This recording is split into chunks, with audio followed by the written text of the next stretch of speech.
Our ideas about peace and violence are actually barriers to safer communities. As we watch violence in Chicago spread to areas we once saw as safe, we've reached for conventional answers to foster peace. Surveillance, policing, punishment. But those reactionary measures are like bailing water from a sinking ship. To fix the problem, we need to plug the hole.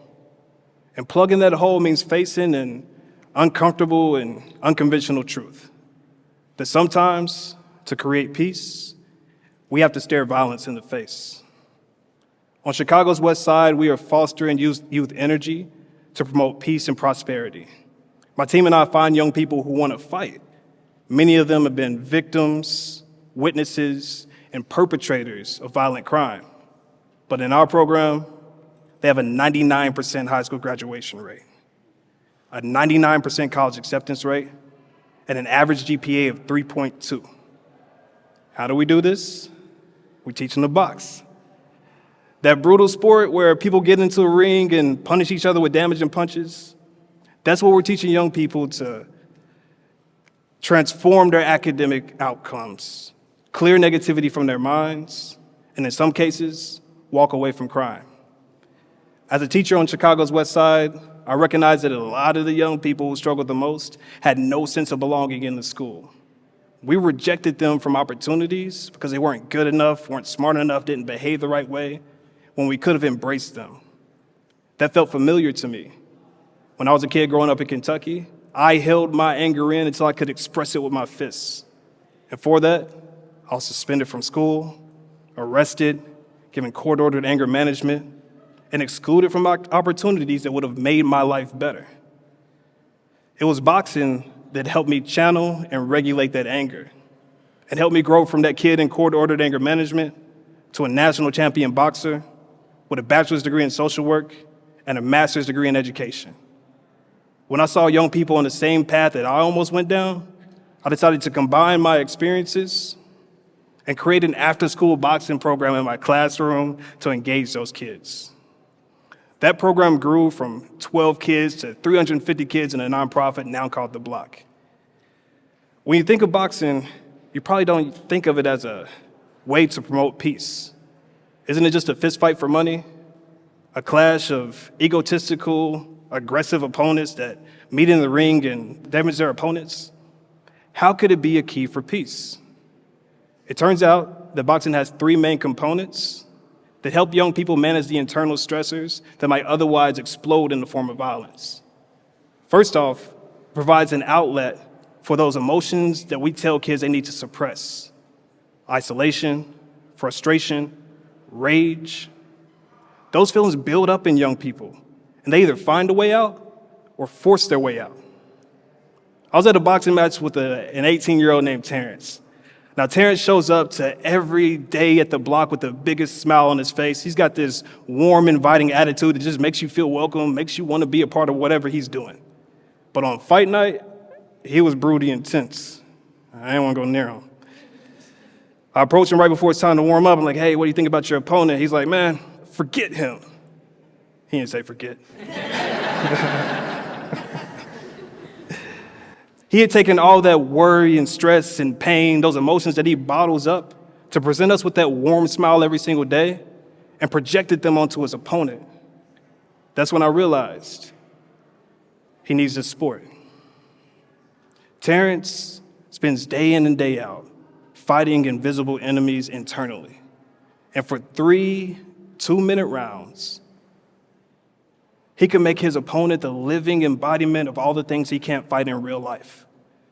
Instead of imploding on himself or exploding on the world around him, he could take it out in the ring against a willing opponent under the agreed upon rules, limitations, and safety precautions of an amateur boxing match. He lost that match, so I guess he shouldn't have forgotten him. But he left the ring after hugging his opponent, feeling ambitious, optimistic, and better prepared to face his next challenge. Young people who faced extreme situations sometimes need extreme outlets to feel safe, normal, and regulated. Boxing gives us an opportunity to meet them where they are and give them the safest possible alternative to that wrathful release that they crave. Many people view what happens between the ropes of a boxing ring as violence. But what some people see as violence, other people see it as a necessary pressure relief valve. Even in a losing effort, the cathartic relief of a boxing match put the smile back on Terrence's face and peace back into his heart. Boxing was a vital outlet that allows him to live peacefully in other areas of his life. Second, boxing connects young people with a group of peers who resonate with what they're going through. I met a 16-year-old named Ryan who walked into my boxing gym one day and said, "Mr. Cannon, I just want to learn how to knock somebody out. You can teach me or I can go do it myself." Okay?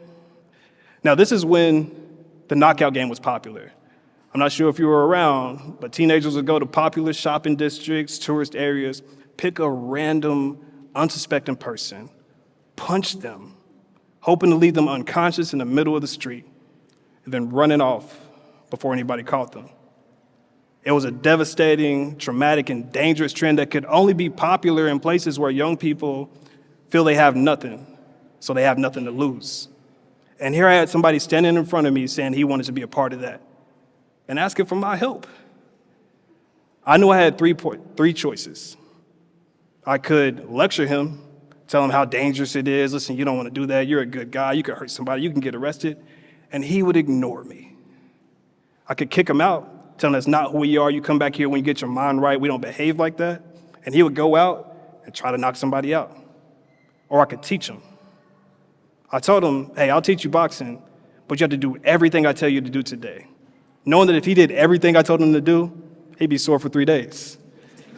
Wasn't gonna be a knockout game, he'd be knocked out at home. He stayed that day and kept coming back for 2 years until he graduated high school and got a full-time job. When I asked him who he wanted to knock out on his first day, he confirmed my suspicions. He said, "Mr. Cannon, anybody. I wanted to knock out anybody. My brother had just died, and I was in so much pain that I didn't know what to do. I thought maybe if I hurt somebody, it would take my mind off of that pain. But I started meeting kids at the block and hearing some of their stories, and some of them had it worse than me, and they weren't doing that stuff. I realized that if they can get through what they're going through, maybe I can get through what I'm going through." Boxing provided him with a sense of belonging with a group of peers who he could resonate with. When people have belonging for the first time after years of being denied belonging, they'll do anything to keep it. Anything. That fact is so often weaponized against young people to get them involved in gangs in the streets. But with boxing, we get to take that weapon back, harness the synergy that it produces, and use belonging to create peace. Boxing provides a community of resonant peers. Finally, boxing creates a platform for personal development, for your bodies, minds, and futures. It introduces young people to rigorous physical activity that's been shown to improve both your physical and your mental health. It instills discipline, self-confidence, and a sense of routine in kids who might see violence as a possible outlet for the stresses they face. I'm thinking about an 11-year-old who I met who came into our gym. He was just steps away from involvement in gangs. His siblings and friends were all gang affiliated, and he could go from calm to angry at a moment's notice. The thing about boxing, though, is that when you get angry in the ring, your form breaks down, and you make more mistakes. So he would make a mistake, get mad, make another mistake, get mad at that mistake, and keep spiraling down until we had to say, "Hey, man, just stop. It's not working for you." To fix that problem, he had to confront why he was getting so mad at mistakes in the first place, and had to learn to see mistakes not as failures, but as data to adjust to. Okay, I'm getting hit with a left hook when I throw my jab. Maybe I should keep my right hand up and move my head more. He could, instead of being angry, be strategic. He then applied that logic to other parts of his life and started recognizing triggers that he'd come across in the day-to-day. And instead of reacting immediately, he would pause, think about his goals, make a plan, and succeed, just like he'd done in the ring. That young man finished middle school with an honor roll GPA, got into a selective enrollment high school, and is now on a college track.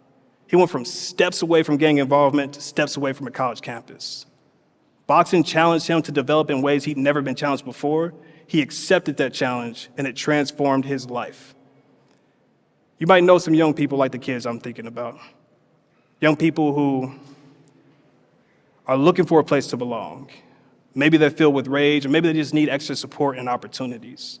What if all those young people had a place to go that accepted them for who they were, that supported them holistically, and gave them a sense of belonging to be a part of?